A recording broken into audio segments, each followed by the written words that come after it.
2020년 3월 17일 새벽 기도로 하나님 앞에 나아갑니다. 다 같이 주기도문 하겠습니다. 하늘에 계신 우리 아버지여, 이름이 거룩히 여김을 받으시오며 나라에 임하옵시며 뜻이 하늘에서 이룬 것 같이 땅에서도 이루어지이다. 오늘날 우리에게 일용할 양식을 주옵시고 우리가 우리에게 죄 지은 자를 사하여 준 것 같이 우리 죄를 사하여 주옵시고 우리를 시험에 들게 하지 마옵시고 다만 악에서 구하옵소서. 대개 나라와 권세와 영광이 아버지께 영원히 있사옵나이다. 아멘.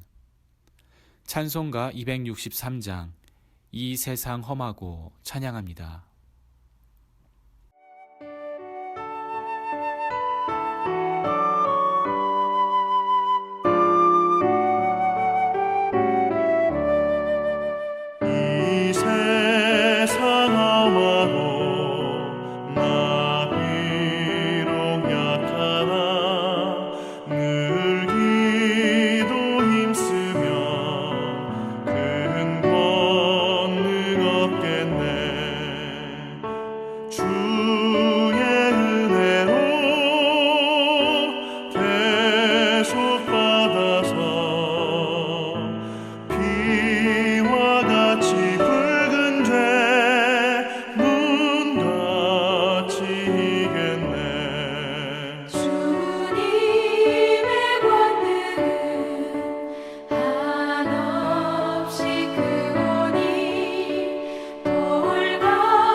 우리가 함께 볼 말씀은 요한복음 7장 53절부터 8장 11절 말씀입니다.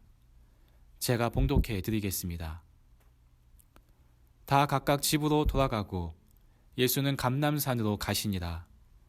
아침에 다시 성전으로 들어오시니 백성이 다 나아오는지라 앉으사 그들을 가르치시더니 서기관들과 바리새인들이 음행 중에 잡힌 여자를 끌고 와서 가운데 세우고 예수께 말하되 선생이여, 이 여자가 간음하다가 현장에서 잡혔나이다. 모세는 율법에 이러한 여자를 돌로 치라 명하였거니와 선생은 어떻게 말하겠나이까? 그들이 이렇게 말함은 고발할 조건을 얻고자 하여 예수를 시험함이더라. 예수께서 몸을 굽히사 손가락으로 땅에 쓰시니 그들이 묻기를 마지 아니하는지라. 이에 일어나 이르시되 너희 중에 죄 없는 자가 먼저 돌로 치라 하시고 다시 몸을 굽혀 손가락으로 땅에 쓰시니 그들이 이 말씀을 듣고 양심의 가책을 느껴 어른으로 시작하여 젊은이까지 하나씩 나가고 오직 예수와 그 가운데 섰는 여자만 남았더라. 예수께서 일어나사 여자 외에 아무도 없는 것을 보시고 이르시되 여자여 너를 고발하던 그들이 어디 있느냐? 너를 정죄한 자가 없느냐? 대답하되 주여 없나이다. 예수께서 이르시되 나도 너를 정죄하지 아니하노니 가서 다시는 죄를 범하지 말라 하시니라. 아멘. 죄를 용서하지 않으시는 하나님의 공의로움과 죄인을 용서하시는 자비 사이의 미묘한 균형, 공의와 사랑의 하나님을 동시에 그려내는 것이 바로 복음입니다.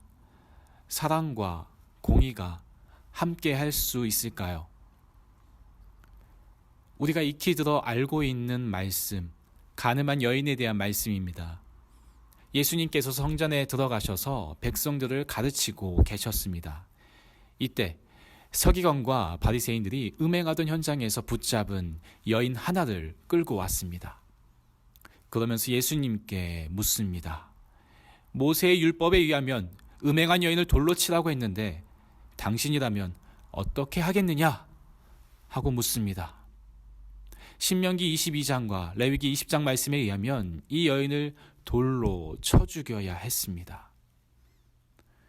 오늘 본문 6절에 보면 서기관과 바리새인들이 예수를 고발할 조건을 얻고자 시험했음을 알 수 있습니다. 율법대로 돌로 쳐서 사람을 죽인다면 로마법에 의해 고발당할 것이고 이 여인을 돌로 쳐 죽이지 않으면 율법을 어기는 것이기에 유대인의 법정에 고발당할 것이 불보듯 뻔했습니다.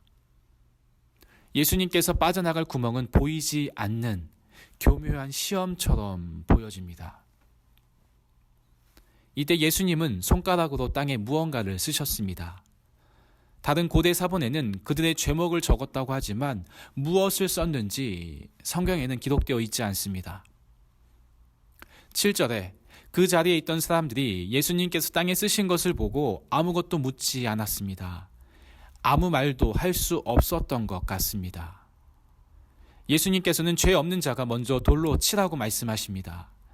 아마 이 대목에서 사이다 같이 시원함이나 통쾌함을 느꼈을 분들도 계실 겁니다. 과연 먼저 돌로 칠 수 있는 자가 있을까요? 죄 없는 자가 있을까요? 아무도 먼저 나서거나 죄가 없다고 말할 수 있는 사람은 없었습니다. 8절에 예수님께서는 다시 손가락으로 땅에 쓰셨습니다. 무엇을 쓰셨는지는 모르지만 9절 말씀을 보면 땅에 쓰신 것을 보고 사람들이 양심의 가책을 느껴 어른부터 젊은이까지 다 떠나고 예수와 여자만 남았다고 기록합니다. 여인과 단둘이 남은 예수님은 이 여인에게 10절과 11절에 마지막 질문과 말씀을 남기십니다. 너를 고발하던 그들이 어디 있느냐? 너를 정죄한 자가 없느냐? 주여 없나이다. 예수께서 말씀하시되 나도 너를 정죄하지 아니하노니 가서 다시는 죄를 범하지 말라 하십니다. 우리가 익히 알고 있는 이 말씀을 통해서 우리가 두 가지 관점에서 생각해 보기 원합니다. 먼저는 주님의 관점에서 죄인을 대하는 태도를 생각해 보고 두 번째로 가늠한 여인의 관점에서 죄를 대하는 태도를 생각해 보기 원합니다. 주님의 관점에서 죄인을 대하는 태도를 생각해 볼 때 우리가 죄인을 대하는 태도는 어떻습니까? 혐오를 넘어서서 돌로 쳐 죽이라는 성난 군중과 크게 달라 보이지 않을 때가 종종 있습니다. 돌만 안 들었을 뿐 수많은 군중 속의 한 사람으로서 공격하기도 합니다. 대표적으로 댓글로 악플과 비난과 혐오를 쏟아내는 것이 될 수 있습니다. 주님께서 죄인을 대하는 태도는 자비가 많으신 분이십니다. 죄인을 있는 그대로 사랑하시고 용서하시고 용납해 주십니다. 오늘날 우리 주변에 음행한 여인이 있다면 그 여인을 향한 우리의 태도는 어떻게 나타났을까요? 우리가 죄인 되었을 때에 우리를 사랑하신 하나님처럼 우리도 죄인에게 자비를 베푸는 마음이 필요합니다. 1만 달란트 빚진 자가 빚을 탕감받고 100데나리온 빚진 자에게 행했던 태도가 우리에게는 없는지 돌아보아야 합니다. 용서받을 수 없는 죄인임에도 용서받고 용납받은 자가 바로 나라는 사실을 기억하고 주님의 말씀을 따라 자비를 베풀고 용서하는 자가 되어야 합니다. 예수님께서 산상수훈을 가르치시면서 70번에 7번이라도 용서하라고 말씀하셨습니다. 용서할 일이 있으면 용서해주라는 말씀이기도 하지만 그만큼 믿음을 가지고 제자로 살아감에 있어서 용서할 일이 많다는 것은 아닐까 하는 생각을 해보게 됩니다. 우리가 용서해야 할, 여러분이 용서해 주어야 할 대상은 누구입니까? 아직까지도 용서하지 못한 사람이 있으십니까? 오늘 용기를 내보시면 어떨까요? 두 번째로 가늠한 여인의 관점에서 죄를 대하는 태도를 생각해 보기 원합니다. 주님께서 우리를 죄에서 구원하시고 하나님의 백성이 되게 하셨습니다. 우리의 죄를 용서해 주셨습니다. 우리가 과거의 죄뿐만 아니라 앞으로 지을 죄까지도 용서해 주셨기에 우리가 마음껏 죄를 저질러도 될까요? 예수님께서 음행한 여인에게 하신 마지막 말씀은 다시는 죄를 범하지 말라고 하셨습니다. 우리가 날마다 회개의 자리로 나아가야 하는 것은 우리의 삶에 죄를 지을 수 있는 여지가 곳곳에 도사리고 있기 때문입니다. 마음으로 음행을 품는 것도 죄라고 말씀하셨기에 우리는 날마다 깨어서 죄를 멀리하고 하나님을 가까이 해야 합니다. 우리가 짓는 일상의 죄들을 당연하게 여기면 우리는 죄를 멀리하는 것이 아니라 죄를 가까이 함으로 하나님으로부터 멀어지게 될 수밖에 없습니다. 다시는 죄를 짓지 말라는 말씀을 여러분은 어떻게 받아들이십니까?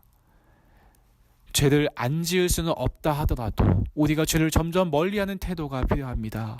하나님을 가까이 할수록 죄는 자연스레 멀어지게 되어 있습니다. 빛이 있는 곳에 어두움이 사라지듯 빛이신 주님과 날마다 매 순간 함께하기를 힘쓴다면 죄가 들어올 틈은 없을 것입니다. 우리 주님께서도 우리를 정죄하지 않으십니다. 마음으로 지은 죄, 이전에 지은 죄 때문에 괴로워하고 자책하고 스스로를 정죄하고 계시지는 않으십니까?